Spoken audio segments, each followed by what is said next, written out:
അവർ ഏകമനസ്സോടെ ഈശോയുടെ അമ്മയായ മറിയത്തോടും മറ്റ് സ്ത്രീകളോടും അവന്റെ സഹോദരങ്ങളോടുമൊപ്പം പ്രാർത്ഥനയിൽ മുഴുകിയിരുന്നു. പരിശുദ്ധാത്മാവ് നിങ്ങളുടെ മേൽ വന്നു കഴിയുമ്പോൾ നിങ്ങൾ ശക്തി പ്രാപിക്കും. ജെറുസലേമിലും യൂദയായിലും സമരിയായിലും ലോകത്തിന്റെ അതിർത്തികൾ വരെ നിങ്ങൾ എനിക്ക് സാക്ഷികളായിരിക്കുകയും ചെയ്യും.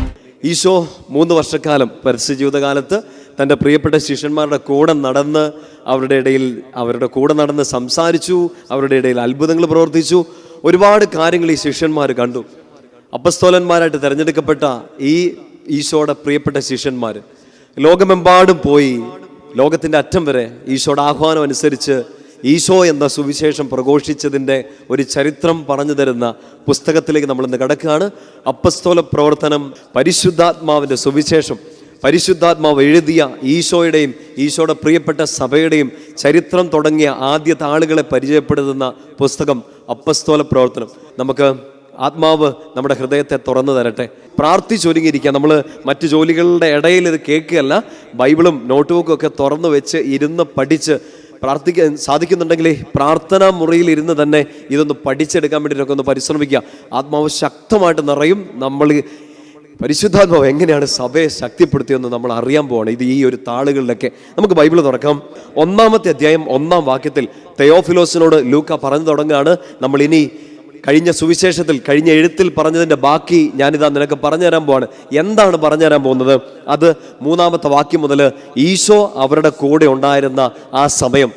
അപ്പസ്തോലന്മാരുടെ ആദ്യ ഗണം യൂദാസ് പോയി മരിക്കുന്നു.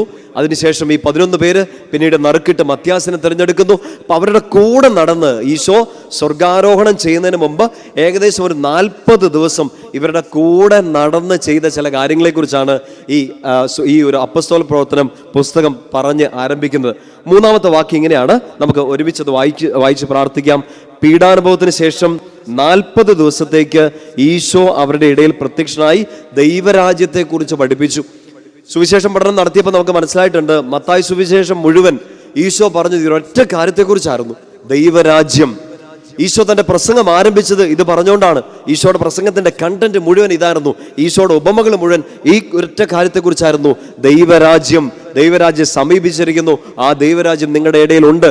മരിച്ച് ഉദ്ധാനം ചെയ്തിട്ട് സ്വർഗാരോഹണം ചെയ്യുന്നതിന് മുമ്പും 40 ദിവസം ഈ ശിഷ്യന്മാരുടെ കൂടെ നടന്ന് ഈശോ ഈ ഒരൊറ്റ കാര്യം തന്നെയാണ് പഠിപ്പിക്കുന്നത്, ദൈവരാജ്യത്തെക്കുറിച്ച്. ഏറ്റവും പ്രധാനപ്പെട്ട കാര്യം എന്താണെന്ന് അറിയോ? ഈശോ അവരുടെ കൂടെ നിന്നു. മത്തായി സുവിശേഷം അവസാനിച്ച് നമ്മൾ കണ്ടായിരുന്നു 28-ാം അധ്യായം 20-ാം വാക്യത്തിൽ ഈശോ ഒരു വാഗ്ദാനം ചെയ്തിട്ടുണ്ടായിരുന്നു, യുഗാന്ത്യം വരെ ഞാൻ നിങ്ങളുടെ കൂടെ ഉണ്ടായിരിക്കുമെന്ന്. ശിഷ്യന്മാർക്ക് അത് ആദ്യമായിട്ട് ബോധ്യപ്പെട്ട് കിട്ടിയ സമയമാണ്. ഈശോയുടെ ഉദ്ധാനത്തിന് ശേഷം എല്ലാം നഷ്ടപ്പെട്ടു പോയി. ഈശോയുടെ കൂടെ നടന്ന സമയം പോലും എന്തായിരുന്നു എന്നൊരർത്ഥം പിടികിട്ടാത്ത ഒരു സമയത്ത് അവൻ വാതിലുകൾ തുറക്കാതെ അകത്തേക്ക് പ്രവേശിച്ച് അവരുടെ കൂടെ നിന്നു, യാത്ര ചെയ്തു, പഠിപ്പിച്ചു. അവർക്ക് മനസ്സിലായി ഇവൻ ചെയ്ത ആ വാഗ്ദാനം സത്യമാണ്, ഞങ്ങളുടെ കൂടെ കാണും. ആ വാഗ്ദാനം ഓർമ്മിപ്പിച്ചെടുത്തുകൊണ്ട് ആ വാഗ്ദാനം സത്യമാണെന്ന് ബോധ്യപ്പെടുത്തിക്കൊണ്ട് ഈശോ 40 ദിവസം അവരുടെ കൂടെ നിന്ന് പഠിപ്പിച്ചു. അങ്ങനെ അവൻ അവർക്ക് വേണ്ടത്ര തെളിവുകൾ നൽകിക്കൊണ്ട് ജീവിക്കുന്നവനായി പ്രത്യക്ഷപ്പെട്ടു. ഇത്രയും കാലം കൂടെ നടന്ന ഒരു സാധാരണക്കാരനായിട്ടല്ല, ദൈവമായി ജീവിക്കുന്നവനായി അവൻ അവരുടെ കൂടെ നടന്നു. അവൻ അവരോടൊപ്പം ഭക്ഷണത്തിനിരിക്കുമ്പോൾ കൽപ്പിച്ചു, നിങ്ങൾ ജെറുസലേം വിട്ടു പോകരുത്. എന്നിൽ നിന്ന് കേട്ട വാഗ്ദാനം, നിങ്ങൾ കേട്ട പിതാവിന്റെ വാഗ്ദാനം കാത്തിരിക്കുക. ഈശോ ഒരു വാഗ്ദാനം കൊടുത്തിരുന്നു. യോഹന്നാൻ 14-15 അധ്യായങ്ങളൊക്കെ നമ്മൾ വായിച്ചു. കാത്തിരിക്കണം. ആർക്ക് വേണ്ടി? പരിശുദ്ധാത്മാവിന് വേണ്ടി. ഞാൻ പോകും, സഹായകനെ അയക്കും, പിതാവ് പരിശുദ്ധാത്മാവിനെ നൽകും, അതിനുവേണ്ടി നിങ്ങൾ കാത്തിരിക്കുക, ജെറുസലേം വിട്ട് പോകരുത്.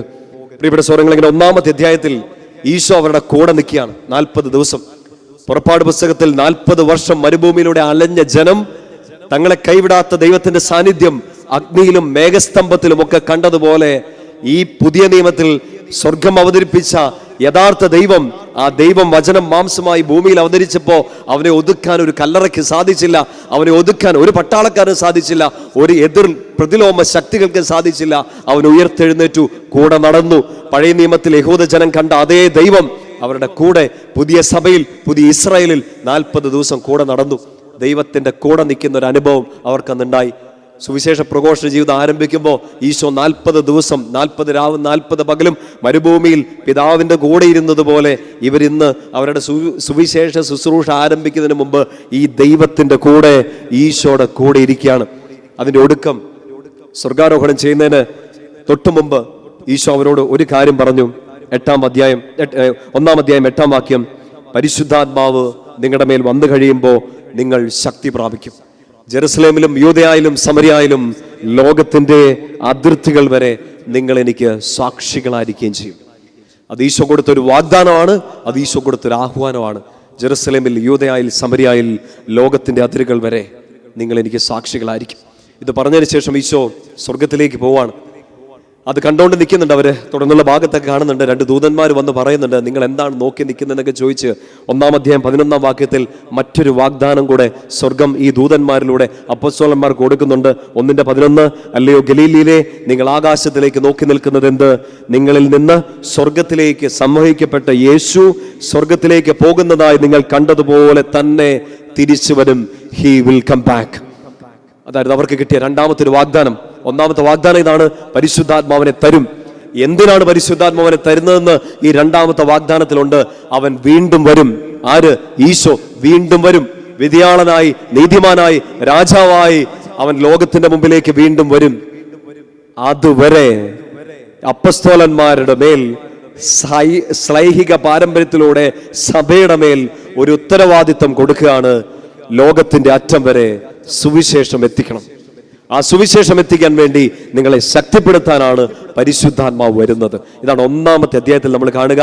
അവരെ ഒരുക്കുകയാണ്, സഭയെ ഈശോ ഒരുക്കുകയാണ്. ഒരു പ്രത്യയശാസ്ത്രങ്ങളോ ഒരു പുസ്തകങ്ങളോ അല്ല, ഈശോ എന്ന ദൈവം തിരുസഭയെ ഉറപ്പിക്കുകയാണ്, ഉയർത്തിയെടുക്കുകയാണ്, ജീവൻ കൊടുക്കുകയാണ്. അതിന് ജീവവായു തരുന്ന കാറ്റായ, അതിനെ ചൂടുപിടിപ്പിക്കുന്ന അഗ്നിയായ പരിശുദ്ധാത്മാവിനെ സ്വീകരിക്കാൻ വേണ്ടി ഈശോ തന്നെ നേരിട്ട് അവരുടെ കൂടെ നിന്ന് 40 ദിവസം അവരെ ഒരുക്കുകയാണ്.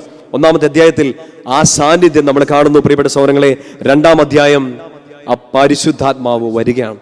അവർ പ്രാർത്ഥിച്ച് കാത്തിരുന്നു. 1-ാം അധ്യായം 14-ാം വാക്യത്തിൽ നമ്മളിങ്ങനെ വായിക്കുന്നുണ്ട്, അവർ ഏകമനസ്സോടെ ഈശോയുടെ അമ്മയായ മറിയത്തോടും മറ്റ് സ്ത്രീകളോടും അവന്റെ സഹോദരങ്ങളോടും ഒപ്പം പ്രാർത്ഥനയിൽ മുഴുകിയിരുന്നു. അവർ കാത്തിരുന്നു. ഈശോയുടെ കമാൻഡ് അതായിരുന്നു, കാത്തിരിക്കുക, പ്രാർത്ഥിച്ചൊരുങ്ങിയിരിക്കുക, ജെറുസലേം വിട്ടു പോകരുത്. അങ്ങനെ അവർ കാത്തിരുന്നു. 50-ാം ദിവസം അന്ന് ജെറുസലേമിന്റെ മേൽ ഒരു കാറ്റടിച്ചു. അവർ കാത്തിരുന്ന ആ വീടിനകത്തൊരു തീ ഇറങ്ങി. അഗ്നിനാവുകളായി ഓരോരുത്തരുടെയും ശിരസിന്റെ മേൽ ഇറങ്ങി.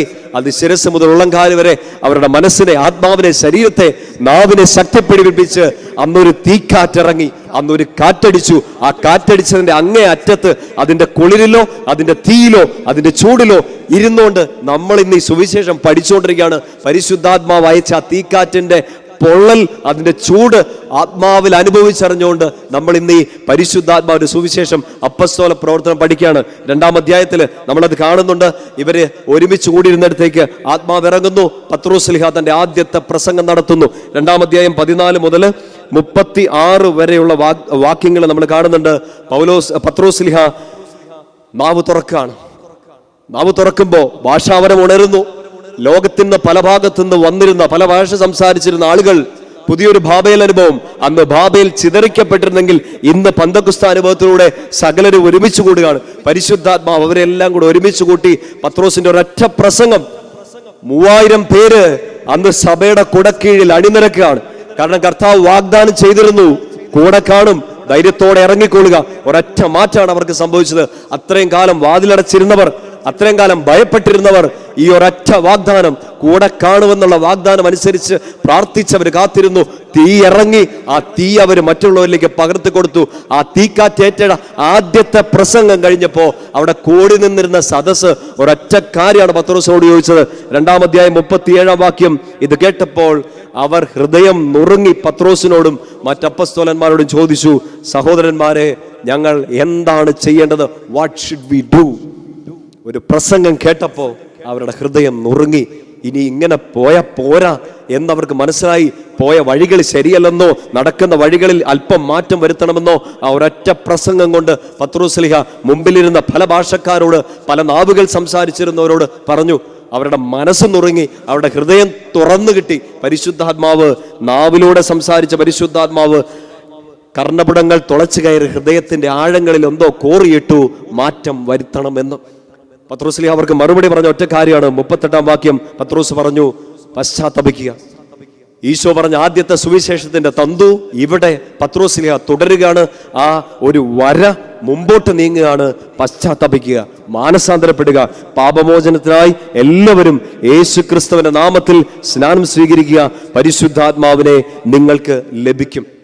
ഒരൊറ്റ പ്രസംഗം, ഈശോ അല്ലാതെ മറ്റൊരു രക്ഷയില്ലെന്ന് പത്രോസ്ലീഹ പറഞ്ഞ് പഠിപ്പിച്ചു.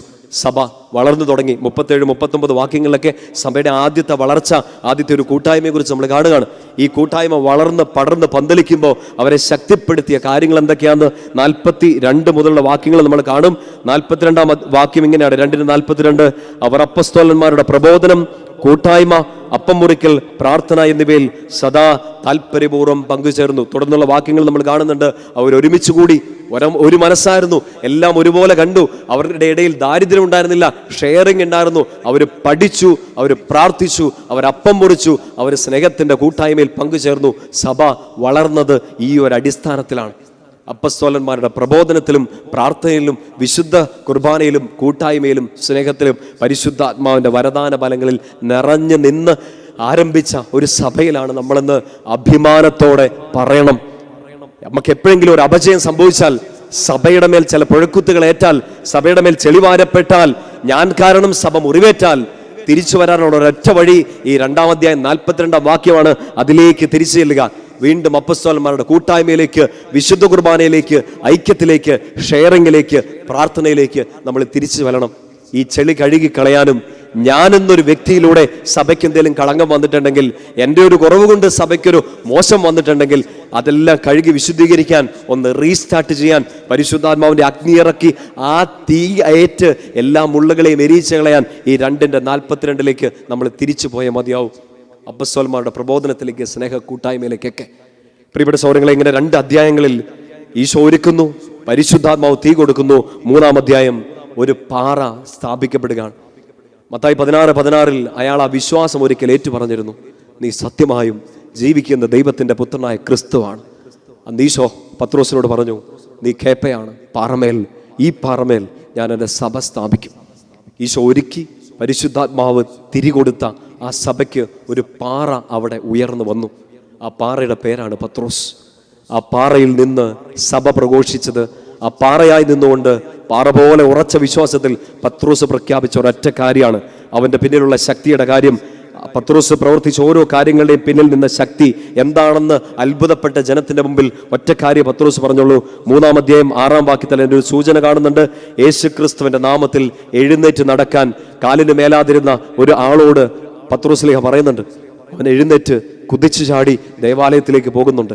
പിന്നീട് ഈ അത്ഭുതം കണ്ട് അത്ഭുത സ്തബ്ധരായി നിൽക്കുന്ന ജനത്തോട് അവരുടെ ഉള്ളിൽ ഉയർന്നു വന്ന ചോദ്യത്തിന് ഉത്തരമായി പത്രോസ്ലീഹ ഒരൊറ്റ കാര്യം പറയുന്നുള്ളൂ. 16-ാം വാക്യം, 3:16. ഈശോയുടെ നാമത്തിലുള്ള വിശ്വാസം മൂലം, ഈശോയുടെ നാമമാണ് നിങ്ങൾ കാണുകയും അറിയുകയും ചെയ്യുന്ന ഈ മനുഷ്യനെ സൗഖ്യപ്പെടുത്തിയത്. വീണ്ടും 4-ാം അധ്യായം 12-ാം വാക്യത്തിൽ നമ്മളിങ്ങനെ പത്രോസ്ലീഹ പറയുന്നുണ്ട്, ആകാശത്തിന് കീഴെ മനുഷ്യരുടെ ഇടയിൽ നമ്മുടെ രക്ഷയ്ക്ക് വേണ്ടി മറ്റൊരു നാമവും നൽകപ്പെട്ടിട്ടില്ല. അത് പത്രോസ് പ്രഖ്യാപിച്ചു. അയാളുടെ സുവിശേഷ പ്രഘോഷണത്തിന്റെ, ആദ്യത്തെ മാർപ്പാപ്പയുടെ സുവിശേഷ പ്രഘോഷണത്തിന്റെ കേന്ദ്രബിന്ദു, ദ പോയിന്റ് ഇത് മാത്രമായിരുന്നു. ജീവിക്കുന്ന ദൈവം, സത്യമായും ജീവിക്കുന്ന ദൈവം, ഏക രക്ഷകൻ ഈശോ മിശിഹ മാത്രം. അവന്റെ നാമത്തിലല്ലാതെ മറ്റൊരു രക്ഷയില്ല. നോക്കാൻ മറ്റൊരു ഇടമില്ല, കൈനീട്ടാൻ വേറൊരു ഇടമില്ല. ഈശോ, ഈശോ, ഈശോ മാത്രം. ആ ധൈര്യം കിട്ടിയതിന്റെ പിന്നിൽ ഒരൊറ്റ കാര്യം ഉണ്ടായിരുന്നുള്ളൂ. മത്തായി 16:16 നമ്മൾ ചിന്തിച്ചതുപോലെ അന്ന് വലിയ ധൈര്യത്തിലൊരു വിശ്വാസം ഏറ്റു പറയുന്നുണ്ട്. പക്ഷേ സാഹചര്യം പ്രതികൂലമായി മാറിയപ്പോൾ, ഒരു രാത്രിയുടെ ഇരുൾ അയാളെ മറച്ചു പിടിച്ച സമയത്ത് ആരോ വന്ന് ചോദിച്ചു, നീ അവന്റെ കൂടെ ഉള്ളതല്ലേ? നിന്റെ സ്ലാങ്, നിന്റെ സംസാരത്തിന്റെ രീതി, നീ ഒരു ഗലീലിയനാണെന്ന് തെളിയിക്കുന്നു. നീ ആ ഗലീലിക്കാരന്റെ കൂടെ ഉള്ളതല്ലേ? നീ ഈശോയുടെ കൂടെ ഉള്ളതല്ലേ എന്ന് ചോദിക്കുമ്പോൾ, പാതിരായ്ക്ക് ഏതോ ഒരു കോഴി കൂവുന്നതിന് മുമ്പ് 3 പ്രാവശ്യം ഒരിക്കൽ ഏറ്റു പറഞ്ഞൊരു വിശ്വാസം 3 പ്രാവശ്യം തള്ളിക്കളഞ്ഞവനാണ് പത്രോസ്. പക്ഷെ അവൻ കാത്തിരുന്നു. ഉദ്ധിതനെ തിരിച്ചറിഞ്ഞ പത്രോസ്, ആത്മാവിന്റെ തീയിറങ്ങിയ പത്രോസ്, ആദ്യത്തെ പ്രസംഗത്തിലെ വിഷയം ഈശോ ആക്കി മാറ്റിയ പത്രോസ്, ഒരിക്കൽ തള്ളിപ്പറഞ്ഞിട്ടും എന്നെ തള്ളിക്കളയാത്ത ആ ദൈവത്തെ ഇനി ഞാൻ തള്ളിപ്പറയില്ല. ഐ വോണ്ട് ചീറ്റ് യു ഈശോയെ എന്ന് പറഞ്ഞ് പത്രോസ് ഒരൊറ്റ പ്രസംഗമാണ്, ഒരൊറ്റ ജീവിതമാണ്, അവന് വേണ്ടി മരിക്കാൻ വരെ തയ്യാറാകാണ്. തള്ളിപ്പറഞ്ഞിട്ടും തള്ളിക്കളയാത്ത ക്രിസ്തുവിനെ വിട്ട് എനിക്കിനി ഒരു ജീവിതമില്ല, എൻ്റെ ഐഡന്റിറ്റി ഇനി ക്രിസ്തുവാണ് എന്ന് പത്രോസ് പ്രഖ്യാപിച്ചു. 4-ാമത്തെ അധ്യായം 13-ാം വാക്യത്തിൽ, ഒരുപക്ഷെ 4-ാമത്തെ അധ്യായത്തിന്റെ ഏറ്റവും സെന്ററായിട്ട് നമുക്ക് കിടക്കുന്നതായിരിക്കും 4:13 നമ്മളൊരു വലിയ കാര്യം കാണുന്നുണ്ട്. പത്രോസിന്റെയും യോഹന്നാന്റെയും ധൈര്യം കാണുകയും അവർ വിദ്യാവിഹീനരായ സാധാരണ മനുഷ്യരാണെന്ന് മനസ്സിലാക്കുകയും ചെയ്തപ്പോൾ അവർ അത്ഭുതപ്പെട്ടു. അവർ യേശുവിന്റെ കൂടെ ഉണ്ടായിരുന്നവരാണെന്ന് ഗ്രഹിക്കുകയും ചെയ്തു. അന്നൊരു സ്ത്രീക്കോ പ്രത്തോറിയത്തിൽ ഒരുമിച്ച് കൂടിയിരുന്നവർക്കോ അവിടുത്തെ യഹൂദ പ്രമാണികൾക്കോ പത്രോസ് ഈശോയുടെ കൂടെ ആണോ എന്നറിയണമെന്നെങ്കിൽ ചോദിച്ച് മനസ്സിലാക്കണമായിരുന്നു. നീ അവൻ്റെ കൂടെ ഉള്ളതല്ലേ, നിന്റെ സംസാര രീതി അവൻ്റെ കൂടെ നടക്കുന്നവരുടെ സംസാര രീതിയാണ് എന്ന് അവർക്ക് ചോദിച്ച് മനസ്സിലാക്കണമായിരുന്നു. അവരെ പത്രോസ് സ്ലീഹ പറ്റിക്കുന്നുമുണ്ട്. ഞാൻ അവൻ്റെ കൂടെ ഉള്ളതല്ല, എനിക്ക് അവനെ അറിയില്ല, നിങ്ങൾ ആരെക്കുറിച്ചാണ് സംസാരിക്കുന്നതെന്ന്. പക്ഷെ ഇന്ന് ആത്മാവ് നിറഞ്ഞു നിന്ന പത്രോസിന്റെ ജീവിതം, പത്രോസിന്റെ പ്രസംഗം കണ്ടിട്ട് ആൾക്കാർക്ക് ചോദിക്കേണ്ടി വന്നില്ല നീ അവൻ്റെ കൂടെ ഉള്ളതാണോ എന്ന്. 4:13 അതാണ് പറയുന്നത്. ഇവരുടെ ജീവിതം കണ്ട്, ഇവരുടെ സംസാര രീതി കണ്ട്, ഇവരുടെ തീക്ഷ്ണത കണ്ട് അവർക്ക് മനസ്സിലായി ഇവൻ സത്യമായിട്ടും ഈശോയുടെ കൂടെയുള്ളവരാണെന്ന്. പ്രിയപ്പെട്ട സഹോദരങ്ങളെ, ഈ വചന പഠനമൊക്കെ നടത്തുന്ന സമയത്ത് തിരുസഭയുടെ പ്രിയപ്പെട്ട മക്കളായി നമുക്ക്, ഈശോയെ സ്നേഹിക്കുന്ന നമുക്ക്, ഒരുപാട് സുവിശേഷ പ്രഘോഷണം ഒന്നും നടത്താൻ പറ്റുന്നില്ലെങ്കിലും, ഒരു മൈക്ക് കെട്ടി നിന്ന് പ്രസംഗിക്കാൻ പറ്റുന്നില്ല, സുവിശേഷം പറയാൻ അറിയത്തില്ല, പ്രസംഗ പാഠവുമില്ല, ഭാഷ നമ്മുടെ കയ്യിൽ ഒതുങ്ങുന്നില്ല, എങ്ങനെ പറയണമെന്ന് അറിയത്തില്ല, ശബ്ദ സൗകുമാര്യങ്ങളില്ല, ആകർഷിപ്പിക്കുന്നതൊന്നും നമ്മുടെ കയ്യിലില്ല, എന്ത് പറയണമെന്ന് അറിയത്തില്ല. ഒരൊറ്റ കാര്യം നിങ്ങൾക്കറിയാലോ, രക്ഷയ്ക്ക് ഈശോ മാത്രമേ ഉള്ളെന്ന്. മുടന്തനായ ആ പയ്യനെ നോക്കിയിട്ട് പത്രോസ്ലീഹ അന്ന് പറഞ്ഞ അതാണ്, എനിക്ക് എന്നാ ചെയ്യേണ്ടതെന്ന് അറിയത്തില്ല, ഞാനൊരു പഴയ മുക്കുവനാണ്, എൻ്റെ പിന്നിലൊരു കഥ കിടപ്പുണ്ട്, അവനെ തള്ളിപ്പറഞ്ഞവനാണ്, നിന്റെ കയ്യിലോട്ട് എടുത്തു തരാൻ എനിക്ക് സ്വർണ്ണമില്ല, വെള്ളിയില്ല, എൻ്റെ കയ്യിലൊരു ചില്ലിക്കാശില്ല, എൻ്റെ കയ്യിലുള്ളത് ഞാൻ നിനക്ക് തരികയാണ്, നസറായനായ യേശുവിൻ്റെ നാമത്തിൽ എഴുന്നേറ്റ് നടക്കുക. പത്രോസ് പ്രസംഗിച്ച ഏറ്റവും വലിയ പ്രസംഗം ആ ഒരൊറ്റ വാക്കായിരുന്നു, ഈശോ എന്ന നാമം. രക്ഷയ്ക്കിത് മാത്രമേ ഉള്ളൂ എന്ന് സധൈര്യം ജീവൻ പോകുന്നത് വരെ പത്രോസ് പറഞ്ഞത്. ദ റിഡംഷൻ എന്ന് പറഞ്ഞിട്ടൊരു സിനിമയുണ്ട്, എപ്പോഴെങ്കിലും സമയം കിട്ടുകയാണ് തീർച്ചയായിട്ടും നിങ്ങൾ കാണണം. Peter the redemption. ഒരുപക്ഷെ ഇതിനെക്കുറിച്ച് നേരത്തെയൊക്കെ കേട്ടിട്ടുണ്ടാവും. പത്രോസ് സ്ലീഹായെ ഒടുക്കം ചക്രവർത്തി കൊലയ്ക്ക് വിധിക്കുന്ന സമയത്ത് മുകളിലേക്ക് ശിരസ്സുയർത്തി ഒരു ദീർഘശ്വാസം വിട്ടുകൊണ്ട് പത്രോസ് പറയുന്നുണ്ട്, Jesus this time I won't cheat you. കർത്താവേ, ഇപ്രാവശ്യം നിന്നെ ഞാൻ പറ്റിക്കില്ല, നിന്നെ ഞാൻ തള്ളിപ്പറയില്ലെന്ന്. കാരണം തീയാണ് ഉള്ളിൽ കിടന്നത്. ഇനി രക്ഷയ്ക്ക് ഇവൻ മാത്രമേ ഉള്ളൂ എന്ന് മനസ്സിലാക്കി, എനിക്ക് പകർന്നു കൊടുക്കാൻ ഈ സുവിശേഷമല്ലാതെ മറ്റൊന്നില്ലെന്ന് മനസ്സിലാക്കി പത്രോസ് ഒരിക്കൽ തള്ളിപ്പറഞ്ഞ ഈ മുക്കുവൻ ഇപ്പോൾ തിരിച്ചു പിടിക്കുകയാണ്. അന്ന് വലവീശി നടന്ന മനുഷ്യൻ ഇന്ന് വീണ്ടും വലവീശുകയാണ്. ആദ്യത്തെ വലവീശലിൽ ഏകദേശം 3000 ചെറുമീനുകളാണ് തിരുസഭയോട് ചേർന്നത്. അത് അന്ന് ആരംഭിച്ചതാണ്. ഒരു പാറമേൽ ചവിട്ടി നിന്നുകൊണ്ട് ഒരു വലവീശൽ. അതിന്ന് നമ്മൾ ഈ സുവിശേഷം പഠിച്ചുകൊണ്ടിരിക്കുമ്പോൾ, പരിശുദ്ധാത്മാവിൻ്റെ ഈ സുവിശേഷം പഠിച്ചുകൊണ്ടിരിക്കുമ്പോൾ ഇന്നും ആ വലവീശൽ, അന്ന് പത്രോസിൽ ആരംഭിച്ച ആ ശുശ്രൂഷ ഇന്നും നമ്മൾ തുടരുകയാണ്. നമ്മൾ വലവീശുമ്പോൾ നമുക്ക് ഇട്ടുകൊടുക്കാനുള്ള ഒരൊറ്റ ഒന്നേ ഉള്ളൂ, ഈശോ എന്ന ഒരു കാര്യം മാത്രം. മറ്റൊന്നും നമുക്ക് പ്രസംഗിക്കാനില്ല, മറ്റൊന്നും നമുക്ക് പറയാനില്ല. ഇത് പറഞ്ഞാൽ ചവിട്ടേൽക്കാം, വേദനയേൽക്കാം, സമൂഹത്തിൽ അവഹേളിക്കപ്പെട്ടേക്കാം. ഇതിൻ്റെ പേരിലാണ് അവഹേളിക്കപ്പെടുന്നതെങ്കിൽ സന്തോഷിക്കുക, ആഹ്ലാദിക്കുക. അങ്ങനെ ഒരു കാര്യത്തിലേക്കാണ് 5-ാമത്തെ അധ്യായം നമ്മുടെ മുമ്പിലേക്ക് വിരൽ ചൂണ്ടുന്നത്. സഭ വളരുന്നു. 5-ാം അധ്യായത്തിൽ നമ്മൾ കാണുക പ്രതിസന്ധികളെ കുറിച്ചാണ്. ന്യായാധിപ സംഘത്തിന്റെ മുമ്പിലൊക്കെ നിൽക്കേണ്ടി വരുന്നു. പക്ഷേ ആ ചോദ്യം ചെയ്യലോ ആ ബുദ്ധിമുട്ടുകളോ ഒന്നും അവരെ അടിയറവ് പറയിച്ചില്ല. ഒരിക്കൽ ചോദിച്ചതിൻ്റെ ഉത്തരത്തിന് മുമ്പിൽ ചൂളിപ്പോയ പത്രോസ്, ഒരിക്കൽ ഓടി ഒളിക്കേണ്ടി വന്ന ശിഷ്യന്മാർ, ഒരിക്കൽ നിശബ്ദരായി നിന്ന് പോയ ശിഷ്യന്മാർ, ഇന്നവർക്ക് നാവ് തുറന്നേ മതിയാവും. ഒരിക്കൽ പേടിച്ച് കരഞ്ഞവർ ഇന്ന് ആഹ്ലാദിച്ചേ മതിയാവും. കാരണം ഉള്ളിലുള്ള ആനന്ദം ഈശോയുടെ ആനന്ദമാണ്. യോഹന്നാൻ 16 ഈശോ പറയുന്നുണ്ട്, ഞാൻ നിങ്ങളെ കാണും, നിങ്ങളുടെ ദുഃഖം സന്തോഷമായിട്ട് മാറും. ആ സന്തോഷം ആരും നിങ്ങളിൽ നിന്ന് എടുത്തു മാറ്റില്ല. ഒരു സഹനത്തിനോ ഒരു വേദനയ്ക്കോ ഒരു സങ്കടത്തിനോ. പിന്നീട് പൗലോസിൽ എഴുതുന്നില്ലേ, എന്തിന് ഈശോയിൽ നിന്ന് എന്നെ അകറ്റാൻ പറ്റും?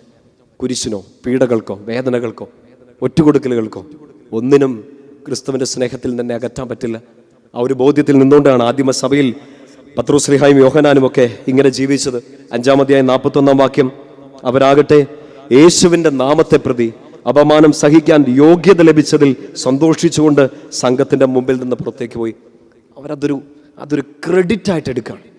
ഈശോയുടെ പേരിൽ നാണം കെടുന്നത്, ഈശോയുടെ പേരിൽ വിധി കേൾക്കേണ്ടി വരുന്നത്, ഈശോയുടെ പേരിൽ സമൂഹത്തിൽ മാറ്റി നിർത്തപ്പെടേണ്ടി വരുന്നത് ഒരു യോഗ്യതയായി ഇറ്റ്സ് എ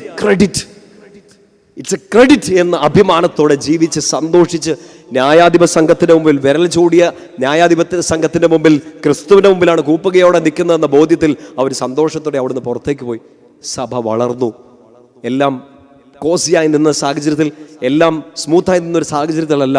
പ്രതിസന്ധികൾ വളർന്നപ്പോൾ, അടികിട്ടിക്കൊണ്ടിരുന്നപ്പോൾ, അവഹേളിക്കപ്പെട്ടുകൊണ്ടിരുന്നപ്പോൾ, ചോദ്യങ്ങൾക്ക് വിധേയരായി നിന്നപ്പോൾ, കോടതി മുറികളിൽ വിചാരണ ചെയ്ത് കേട്ടപ്പോൾ, ചെയ്യാത്ത കുറ്റങ്ങളുടെ മേലിൽ ഉത്തരത്തിൻ്റെ മുമ്പിൽ മുട്ടുകുത്തി നിൽക്കേണ്ടി വന്ന സമയത്തൊക്കെ സഭ വളരുകയായിരുന്നു, തളരുകയല്ലായിരുന്നു. കാരണം തളർത്താൻ പല ശക്തികൾ ശ്രമിച്ചിട്ടും അവരെ വളർത്തിക്കൊണ്ടിരുന്നത് ആരാണെന്ന് അവർക്കറിയായിരുന്നു. ഒരു മുന്തിരിച്ചെടിയാണ്. ആ മുന്തിരിച്ചെടി ക്രിസ്തുവാണെന്നും അതിനോട് ചേർന്ന് നിന്നാൽ ബലം ചൂടുമെന്നും അങ്ങനെ ബലം ചൂടുകൊള്ളുമെന്നും അങ്ങനെ ബലം ചൂടിയാലേ നിങ്ങൾ എൻ്റെ ശിഷ്യന്മാരാകുള്ളൂ എന്ന് അന്ന് ക്രിസ്തു പറഞ്ഞ മൊഴി അവരുടെ ചങ്കിലാണ് കൊണ്ടത്, ചെവികളിലല്ല.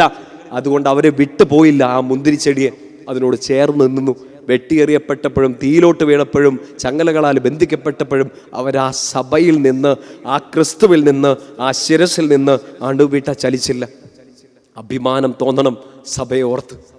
ആ സഭയുടെ അങ്ങേയറ്റത്താണ് ഞാൻ നിൽക്കുന്നതെന്ന് ഓർത്ത് ഇന്ന് സഭയെക്കുറിച്ച് അഭിമാനം കൊള്ളണം. ഇങ്ങനെ ഒരു ചരിത്രമാണ് നമുക്കുള്ളതെന്നും ആ ചരിത്രത്തിലേക്കാണ് നമ്മൾ ഓരോ ദിവസവും തിരിച്ചു നടക്കേണ്ടതെന്നും ആ ആദിമ ചൈതന്യം ഉണ്ടെങ്കിൽ എന്തിൻ്റെ മുമ്പിലും ആരുടെ മുമ്പിലും മുട്ടുകുത്താൻ ക്രിസ്തു അനുവദിക്കില്ല എന്നുമുള്ള ഒരു ബോധ്യം എൻ്റെ പ്രിയപ്പെട്ട സഹോദരങ്ങളെ, മക്കളായ നമുക്ക്, ക്രിസ്തുവിൻ്റെ ശരീരത്തിലെ ശിരസിൻ്റെ അംഗങ്ങളായ നമുക്ക് ഉണ്ടാവണം. സഭ വളർന്നുകൊണ്ടിരിക്കുമ്പോൾ സഭയോടൊപ്പം, സഭയിലെ നേതൃത്വത്തിനോടൊപ്പം പുതിയ ശുശ്രൂഷകൾ വളരുന്നു. അപ്പോസ്തല പ്രവർത്തനം 6-ാമത്തെ അധ്യായം സഭയിൽ ഡീക്കൻ ശുശ്രൂഷ ആരംഭിക്കുകയാണ്. മുമ്പോട്ടുള്ള വചന ശുശ്രൂഷയിൽ ആളുകളെ ശ്രദ്ധിക്കാൻ, അപ്പോസ്തലന്മാർ പൂർണ്ണമായിട്ടും വചനപ്രഘോഷത്തിൽ ശ്രദ്ധിക്കാൻ വേണ്ടി മറ്റു ശുശ്രൂഷകൾ ചെയ്യാൻ പരിശുദ്ധാത്മാവ് പുതിയ ആളുകളെ തിരഞ്ഞെടുക്കുകയാണ്. 6-ാമത്തെ അധ്യായം 3-ാം വാക്യം, സുസമ്മതരും ആത്മാവും ജ്ഞാനവും കൊണ്ട് നിറഞ്ഞവരുമായ 7 പേരെ കണ്ടുപിടിക്കുക, ചുമതല ഏൽപ്പിക്കാം. ഞങ്ങൾ പ്രാർത്ഥനയിലും വചന ശുശ്രൂഷയിലും നിരന്തരം വ്യാപരിച്ചു കൊള്ളാം. അങ്ങനെ അപ്പസ്തോലന്മാരുടെ ശുശ്രൂഷയെ, വചന ശുശ്രൂഷയെ സഹായിക്കാൻ വേണ്ടി പുതിയൊരു ശുശ്രൂഷ ആരംഭിക്കുന്നു, ഡീക്കൻ മിനിസ്ട്രി. അവരുടെ പ്രത്യേകത ഇതാണ്. 5-ാം വാക്യം, അവർ പറഞ്ഞത് എല്ലാവർക്കും ഇഷ്ടപ്പെട്ടു. അവർ വിശ്വാസവും പരിശുദ്ധാത്മാവും നിറഞ്ഞ സ്റ്റെഫാനോസിനെയും അതുപോലെയുള്ള ഒരു 7 ചെറുപ്പക്കാരെ അവർ തെരഞ്ഞെടുക്കുകയാണ്. അതിൽ സ്റ്റെഫാനോസിനെ പറഞ്ഞുകൊണ്ടാണ് ഇനി 6-ാമത്തെ അധ്യായത്തിന്റെ തുടർന്നുള്ള ഭാഗവും 7-ാം അധ്യായം നമ്മൾ കാണുക. 8-ാം വാക്യം, 6-ാം അധ്യായം 8-ാം വാക്യം, സ്റ്റെഫാനോസ് കൃപാവരവും ശക്തിയും കൊണ്ട് നിറഞ്ഞവനായിരുന്നു. പരിശുദ്ധാത്മാവ് നിറഞ്ഞു നിന്ന് പരിശുദ്ധാത്മാവ് തെരഞ്ഞെടുത്ത വ്യക്തി. ആ തെരഞ്ഞെടുപ്പ് സത്യമാണെന്ന് ബോധ്യപ്പെടുത്തിക്കൊണ്ടാണ് 7-ാമത്തെ അധ്യായത്തിൽ സ്റ്റെഫാനോസിന്റെ നെടുനീളൻ ഒരു പ്രസംഗം. അപ്പോസ്തല പ്രവർത്തനത്തിന്റെ മെയിൻ കണ്ടന്റുകളിൽ ഒന്ന് ഇതാണ്. പത്രോസിന്റെ 5 പ്രസംഗങ്ങളുണ്ട്, സ്റ്റെഫാനോസിന്റെ ആ ഒരു സിംഗിൾ പ്രസംഗം, പിന്നീട് പൗലോസ്ലീഹയുടെ പ്രസംഗങ്ങൾ നമ്മൾ കാണും. ഈ സ്റ്റെഫാനോസിന്റെ പ്രസംഗത്തിനൊടുക്കം 54-ാം വാക്യം മുതൽ ഇത് കേട്ട് രോഷം കൊണ്ട ചില മനുഷ്യർ സ്റ്റീഫനെ കല്ലെറിയാൻ തീരുമാനിക്കുകയാണ്, സ്റ്റീഫനെ കൊല്ലുകയാണ്. സഭയുടെ ആദ്യത്തെ രക്തസാക്ഷി അവിടെ പിറക്കുകയാണ്. സ്റ്റീഫൻ ഈശോയ്ക്ക് വേണ്ടി മരിച്ചു. പ്രസംഗം മാത്രമല്ല ഞങ്ങളുടെ സാക്ഷ്യമെന്നും, ഓരോ രക്തത്തുള്ളികളിലും ഈശോ തന്നെയാണെന്ന് കൊള്ളുന്ന ഓരോ കല്ലും പ്രഖ്യാപിച്ചു. തല മുതൽ ഉള്ളംകാല് വരെ എവിടെയൊക്കെ മുറിവേറ്റോ ആ മുറിവിൽ നിന്നും ചാലിട്ടൊഴുങ്ങി ഓരോ രക്തത്തുള്ളികളിലും എഴുതി വെച്ചത് ഈശോ എന്ന നാമമായിരുന്നു. അത് സത്യമാണെന്നും ഇവൻ എനിക്ക് വേണ്ടിയാണ് മരിച്ചതെന്നും സാക്ഷ്യപ്പെടുത്തിക്കൊണ്ട് സ്റ്റീഫൻ തന്റെ അന്ത്യശ്വാസം എടുക്കുമ്പോൾ, ശിരസുയർത്തി മുകളിലേക്ക് നോക്കുമ്പോൾ മറ്റാർക്കും കാണാൻ പറ്റാത്തൊരു കാഴ്ച. പണ്ട് പഴയ നിയമത്തിൽ ഉൽപ്പത്തി പുസ്തകത്തിൽ യാക്കോബ് കണ്ടതുപോലെ ഒരു ഗോവണിയല്ല, ആ ഗോവണിക്കപ്പുറം ഒരു ദൈവം. ആ ദൈവം സംസാരിക്കുന്നതാണോ അവൻ കണ്ടതെന്ന് അറിഞ്ഞൂടാ.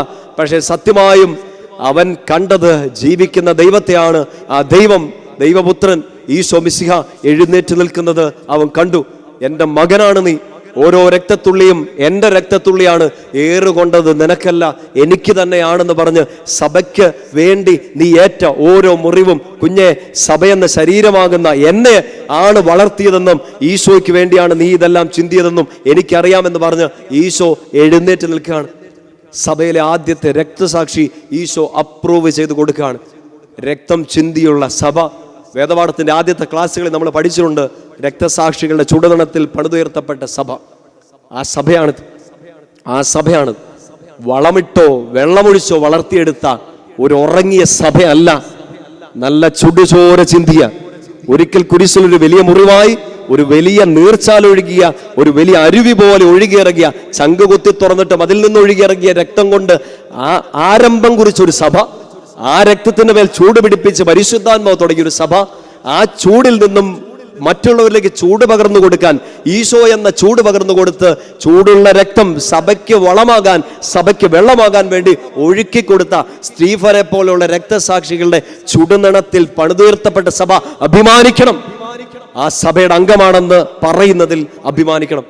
7-ാമത്തെ അധ്യായത്തിൽ സ്റ്റീഫന്റെ കഥ അവിടെ അവസാനിക്കുകയാണ്.